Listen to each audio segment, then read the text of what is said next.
Hello everyone, my name is Ebrima Badjie. I'm going to continue, but let's record. Don't stop, let's go. Let's go. And Let's I'm go. Amber Hubert, and we're in Dr. Lear's HU 142 hybrid class, Yes. Studies in Literature. Yes. And today we're going to complete. We're going to talk about Ender's Game. Forget about Amber's laughs. We're going to talk about Ender's Game or HU 142 hybrid. So today, Okay. so yeah, like Ebrima was saying, we had to read Orson Cart's Ender's Game. And basically, it's the story of a young guy who's basically watched by the government, and eventually they see that he possesses certain skills to be a great leader in the international fleet. So they go ahead and pursue him as a cadet, and pretty much he ends up saving the human race from these things called buggers. So Yes. And I'm going to start off by saying why Ender was distinct. Because Ender was the third, and it could be seen since when he was a child, he was under the monitor, and that symbolized his recruitment process. He was tortured by Peter, but loved by Valentine, and ultimately he was the catalyst, or like the chosen one, or whatever you can call it, for the book. In the book, I mean, and so hence he was recruited by the IF. When he goes to battle school, Ender quickly rises on top. Because of his talent, he was loved and hated by the other students. This was all the strategy used by the IF. His isolation was an excellent means of taking out his full potential. In terms of the teachers made sure that he was able to always be on top of his game. And that ultimately helped him to exceed in battle school exceptionally.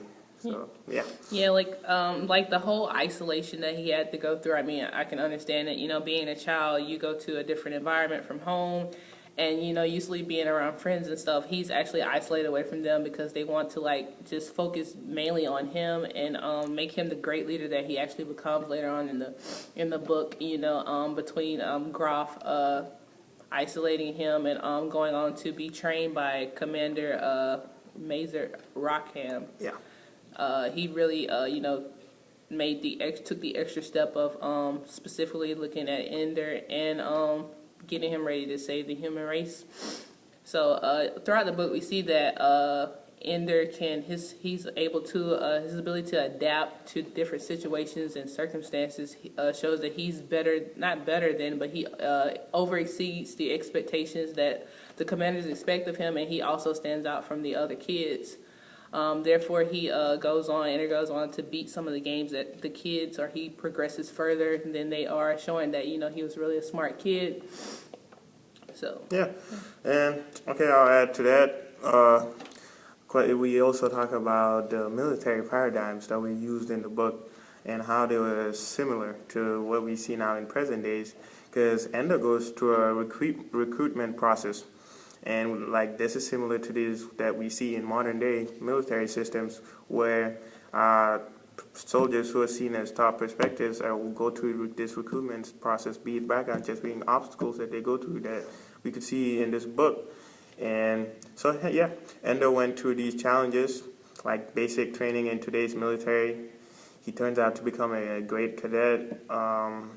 He follows the orders. Yeah, and one thing we could see that's always common, in reality and in the book, they always followed orders, and you do not question those orders, and that sense of control over their soldiers where it was depicted in Orson Scott's Ender's Game, and that we see in real life, because Ender he had his own, he questioned after he performed the task or something like that, but he was never saying, he never put in his own personal opinion that in a matter that he wouldn't conduct, that he was asked to do. Yeah, so, and I think the process that Ender goes through with him being isolated is much like going through basic training, except for his basic training was through games and different challenges that he go through, obstacles that soldiers have to go through before they're actually be able to be promoted, just showing that you can be a great leader. Hence, Ender goes on to be actually sent to commander school, where he actually starts handing out orders to cadets under him.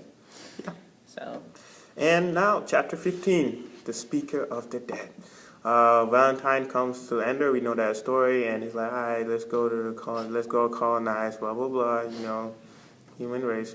And yeah, so okay, they knew Peter is evil, and now he's controlling Earth, and Ender can't go back. He doesn't want to go back. Peter's mean, and so they go to the bugger world, and Ender finds this whole scene created for him that he found in the game with the giants and stuff like that. So he follows that same path, and he finds the queen. The queen's what? What's it called?